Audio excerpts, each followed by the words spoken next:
All right, welcome back. It's now 10 minutes after 7, time for Political Point. And just a quick reintroduction of the guests that we have in studio.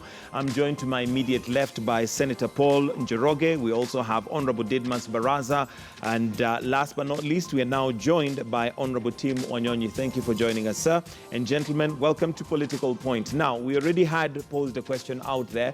And of course, the question that we had asked is whether you agree with those who feel that the Interior Cabinet Secretary, Dr. Fred Matiang'i, is involved in partisan politics. Do you think that Matiang'i is involved in partisan politics, as already mentioned by a section of Ruto's allies? And this is, of course, after the Building Bridges Initiative plan was rolled out at Bomas of Kenya. Of course, there has been all sorts of things being said, but let's start off with what has been said. An Interior Cabinet Secretary, Dr. Fred Matiang'i, has lashed out at politicians interfering with service delivery of top civil servants and hoping to set an alternative command center in government. Dr. Matiang'i also says that he only is answerable to President Uhuru Kenyatta, and so his permanent secretary his permanent secretary Karanja Kibicho. He spoke at a fundraiser in Kirinyaga County. Let's listen in.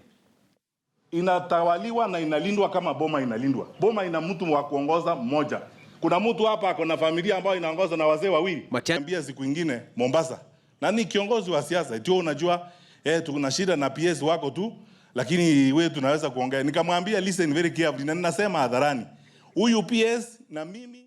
Some have interpreted that to be arrogant. Some have said that, well, that's an arrogant CS speaking that way. We also have had the Deputy President weigh in on some of that, and some thought he was maybe referring to Dr. Matiang'i. Let's listen in to the Deputy President. Nataka niwaulize wafanyikazi wa serikali. Kila mtu ambaye umepatiwa kazi na Uhuru Kenyatta na serikali ya Jubilee, wacha kupiga kifua, wacha kiburi, wacha madharau, kwa sababu nyinyi mnafanya kazi na serikali hii ilichaguliwa na hawa wananchi. Msione eti wananchi hawa ni wajinga, eti kwa sababu hawana ofisi kubwa kama yenu. Hiyo maofisi kubwa kubwa mko nazo, wenye kuwapatia ni hawa wananchi wadogo hawa. Wakati mnaenda kwa wananchi, endeni kwa kunyenyekea, na msiseme ya kwamba eti mumetumwa na rais muende muongee na madharau kwa wananchi. Mimi namjua Uhuru Kenyatta, rais wetu, ni mtu mungwana, ni mtu mpole, hajawahi kutumia madharau kwa wananchi. Kwa hivyo hiyo madharau yenu hiyo na kiburi muko naye, hiyo ni yenu. Hamujatumwa na mtu yeyote na hamujatumwa na rais. All right, Honorable Wanyonyi, let me start with you. And of course, that has been back and forth from politicians. Your thoughts, do you feel that the CS for, Interior Security, Dr. Matiang'i, has been arrogant or is being arrogant? To me, I think now the shoe is on the other foot. Before the runoff to election, 2017, these CSS were involved in the campaigns for Jubilee. And when us as NASA raised a red flag and demanded why the civil servants are engaged in politics, we were dismissed by the same Deputy President. He said we should concentrate on our competitor, who is Uhuru Kenyatta, and the CSS were doing their work. So what has changed now? I believe it's the same thing. Now they are feeling the pain because it's on the other side. Okay, but do you feel that Dr. Matiang'i is off his... I mean, what he says to some extent is true, yes, but maybe there are undertones, because it is true he is answerable to the president, or would we say he's answerable to the presidency, which would include the deputy president? You know, the president is the one who appoints them, but he's answerable to the public, and that includes the appointing authority and the people of Kenya. So he should not, we know we are operating under the rule of law, and we must always observe what the law says about your personal engagement with the public or with the people you are dealing with. Because their work is not supposed to be directly involved in active politics. They are supposed to implement government projects. And I believe he was almost off the mark. Who, Dr. Matiang'i or yes, the Deputy Dr. President? Matiang'i. Okay. All right. Why would you say he was almost off the mark? Because I think he was hard hitting, and you could read the body language, and you could see where he was directing his anger. Yes. All right, Honorable Baraza, do you feel that the CS was being disrespectful? What he says, as I mentioned, has a degree of truth because he is answerable to the president, the appointing authority. However, there could be those undertones, and this may have started. Remember, not too long ago, the president appointed him in charge of overseeing some of the government projects, and some felt that that was almost undercutting the deputy president. One, I will want to disabuse the fact that the CS is answerable to the president. The CS is answerable to the Kenyans. As a member of parliament, Matiang'i has appeared before me on very many questions to respond to my questions. So he's answerable to the people of Kimilili constituency through me as their elected representative. Two, let me talk about the implications of the statements he made. Before that statement, we have had various complaints that will include assassination plot for the deputy president. We have also raised concern about the manner in which the Bomas delegates during the BBI launch were selected, and we said it was a scheme. We were saying those kind of things. We have been on record saying that security for the deputy president has been withdrawn. We've always been saying that for us members of parliament who are perceived to be leaning towards the deputy president are being targeted unfairly.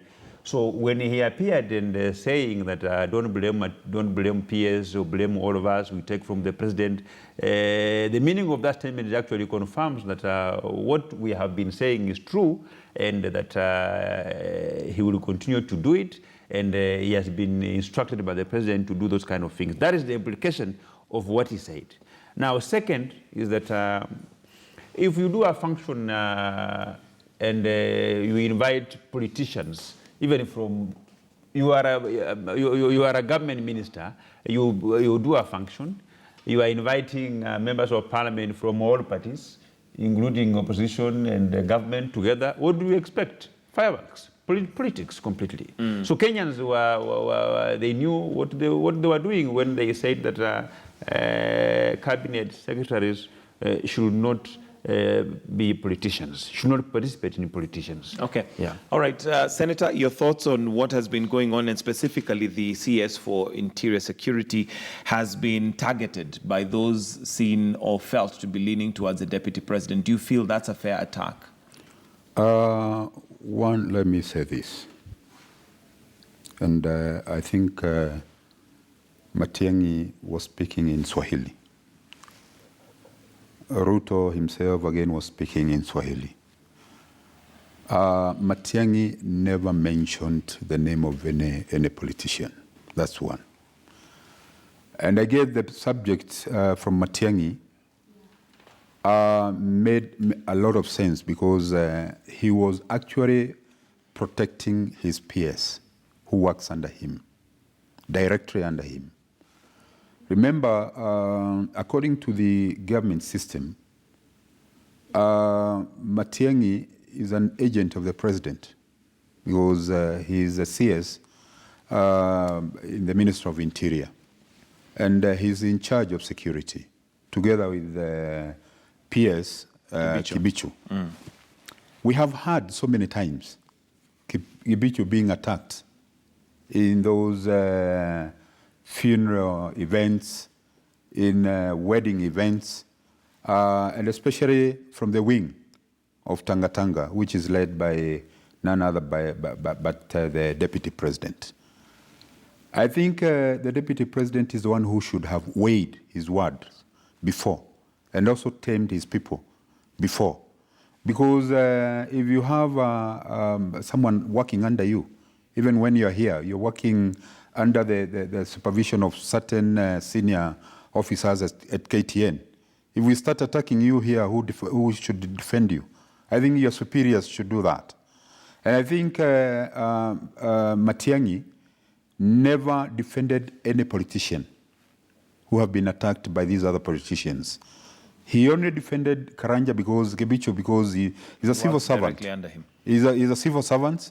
He works under him. And you see, he was just giving the procedures of how things But then the work. question is, was it necessary for Dr. Matiang'i to make that statement? And given that he is an I'd call him he ought to be a technocrat, not a politician who's involved in politics. Yeah, was it necessary for him to even make those statements? Why doesn't he just go ahead and do his work and leave politics to politicians? Let me answer that. Remember, he was addressing politicians who have been attacking. Some of them were there, who have been actually attacking the PS. Those attacks have been, some of them have been very unfair, I would say that, because when Karanja Kibichu and Matiang'i are performing their duty, then we as politicians also have boundaries. We really need to understand that when we cross the line, and especially on security matters, I think the guy is also within his right to defend himself. Yeah, of Honorable course. Baraza. I think, to be very honest, my good friend, Senator, his analysis is completely skewed and off the mark. You know, as Didmas Wekesa Barasa and Honorable Timu Anyonyi, we are accountable to our people. I'm accountable to the people of community. They criticize me every time, even everywhere. The people of Westlands will criticize Honorable Timu Anyonyi on his actions every time, everywhere, because they're accountable to them. Now, cabinet secretaries are accountable to Kenyans. As long as you are hold of that particular office, we will continue to fault you. You remember during the Friday arrests, we made complaints about the Friday arrests. Why do you arrest someone on a Friday, present him in court on Monday? You get the point. And what CS Matiang'i could be doing, including all other cabinet secretaries, is to clarify government policies. I believe that whatever action the government does, whether it's arresting people on Friday and members of parliament complains, what we should do is to clarify that this is a new government policy. This is how we are doing it for the sake of 1, 2, 3, 4, 5, 6. What happened in Bomas, you ought just to have clarified that, oh, you see, this was the BBI launch, we failed as government, this is the people that could be used to identify these people. That is how a cabinet secretary should be doing. And even when the attacks continues, what you could tell the public is that my office is open. That if you have any complaint against any of my peers, if you have any complaint against my Inspector General, please, I will listen to you. Come, I will listen to you. If my officer is on the wrong, I will take disciplinary action. But if you go to him and you explain to him and he feels there is really nothing wrong about the directive that are taken by his officers, then he will tell you, he will educate you. You know, I went to, during this teacher's hiring, I made very noise about my constituent who actually was #1 during the interview. He got 75%, but he was never given the job. The job was given somebody who got 63%. So when he came to me and he showed me, I said, no. I made very noise with to the TSC sub-county director. But when I went to, that officer called me to his office. So when I went to his office, he showed me that, look, the person who got 75% is 24 years. But this person who got 62% is 45 years. So if you are me, whom will you employ? You know, I was very satisfied. Very satisfied. He answered you. And I left. Okay. Honorable Anyonyi, do you feel that it was necessary for the CS to make statements like that, especially given the political temperatures that we have right now? Is it responsible? Me, what I'm seeing is the government at war itself, because the cabinet consists of the president, the deputy president, and the cabinet secretaries. And they should be seen to be speaking from the same page. But here we are looking at people who are reading different scripts. Like Dr. Matiang'i is addressing a different issue, the deputy president is addressing a different issue, but this is not new. You know, we have seen these wars have been going on and on and on. The body language between the deputy president and Dr. Matiang'i is not lost. They have been, you know, they are not saying it directly, but they have been at war at each other. When this one says, this one tears into the other one. But I believe deputy president is senior enough. He should not even be exchanging words with the cabinet secretary. He's a boss. He's the boss. He's the second in command. I think he should let that maybe to his lieutenants, like Honorable Baraza here, to deal with that. Yes.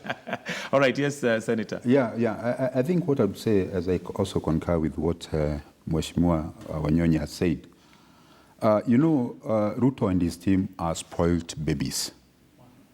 Because, they started this in last term. And you see, because they were blackmailing the president, because he really wanted to come back, and he had little to do to deputy president and his team.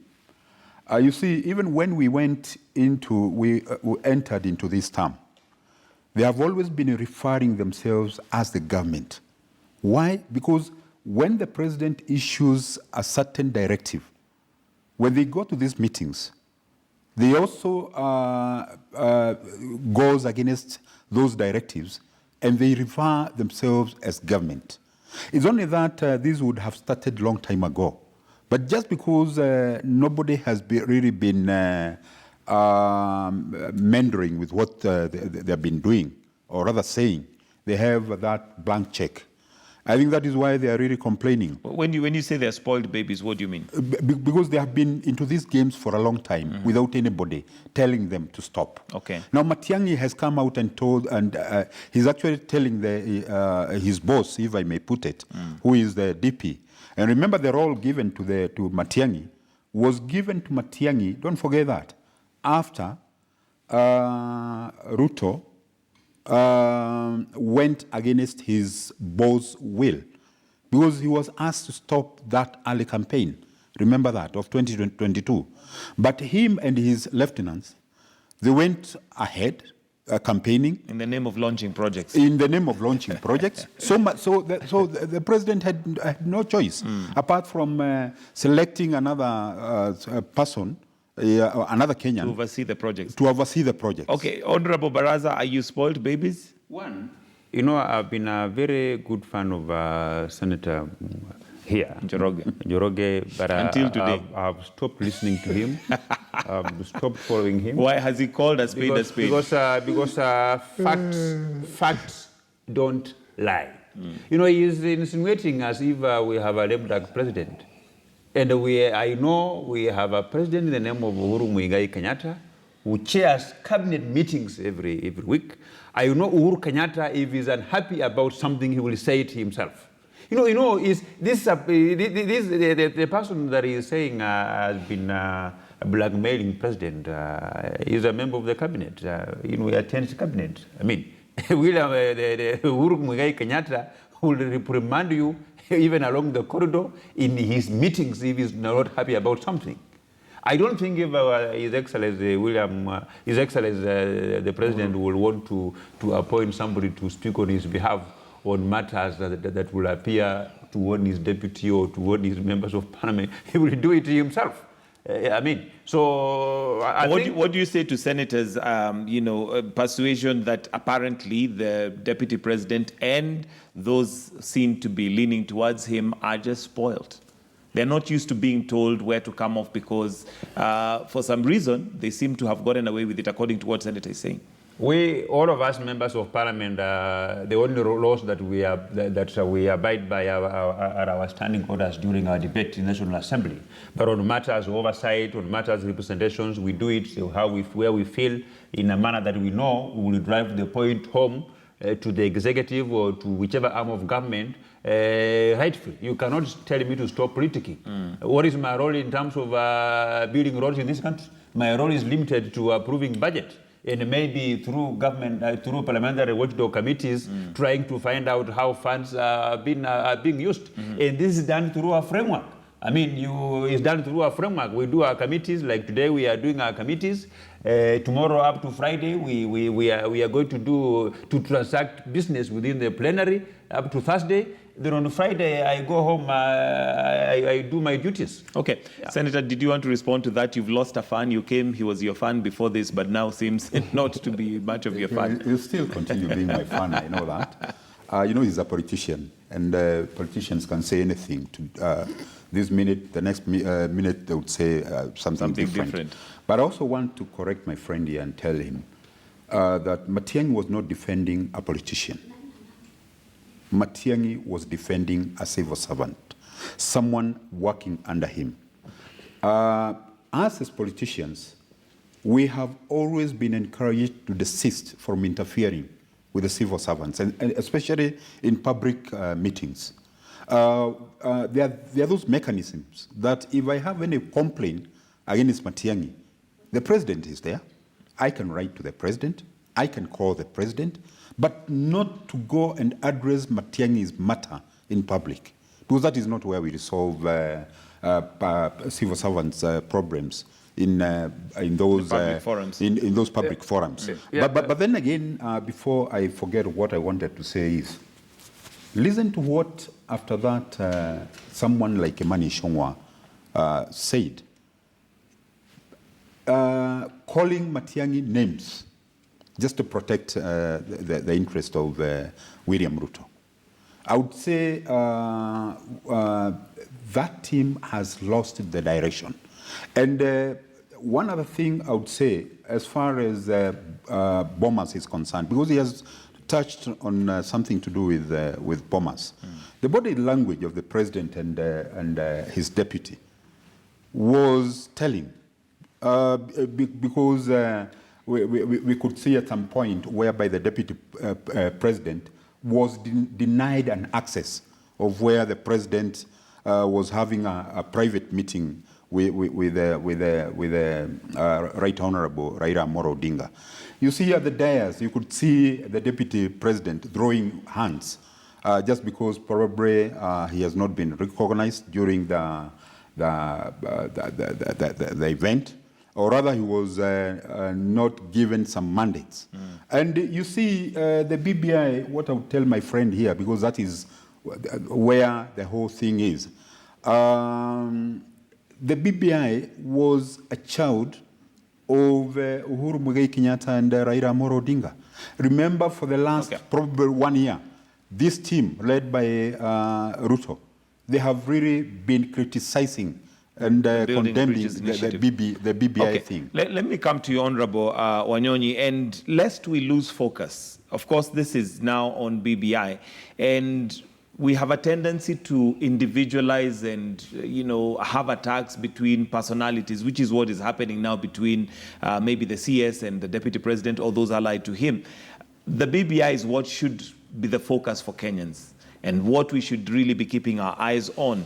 And your assessment so far, and maybe the traction that it has gathered in terms of Kenyans understanding what that is all about and whether it has the right solutions for Kenyans. The PBI came up with some proposals, and that's from the 9 points that they had been given as a terms of reference. And these proposals are not proposals to the end of themselves. These proposals are proposing for a further conversation between the public and what the report is saying, so that now we come up with ideas how we can now move forward from what this report is all about. But I think the expectation about the PBI was totally different. And I think most people have been disappointed. Maybe the proposals were not far-reaching enough to, enrich what they were expecting. They were expecting short of constitutional amendment and change of government structure and all that.